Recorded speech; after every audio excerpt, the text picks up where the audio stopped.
nekaj bi rad priznal. Jaz sploh ne poslušam glasbe. Ne vem, kako bi to, nikoli je nisem poslušal. Jaz muzike skoraj ne poslušam. Poslušam pa zelo veliko radija. In ker sem se slovenskih radijev že malo naveličal, ker jih res poslušam skozi, in ker sem zdaj na dopustu, in zato, ker bi rad v prihodnosti govoril ogromno jezikov, sem se lotil enega malega projekta.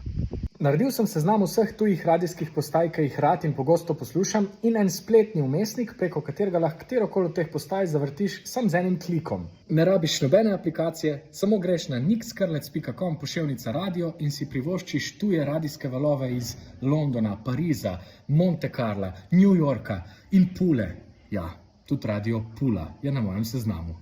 Pejte na nixkrlec.com/radio za fino poletno radijsko osvežitev. A ja, če imate predlog za še kako kul mednarodno radijsko postajo, pa prosim napišite to v komentarje in z veseljem jo vključim na ta seznam.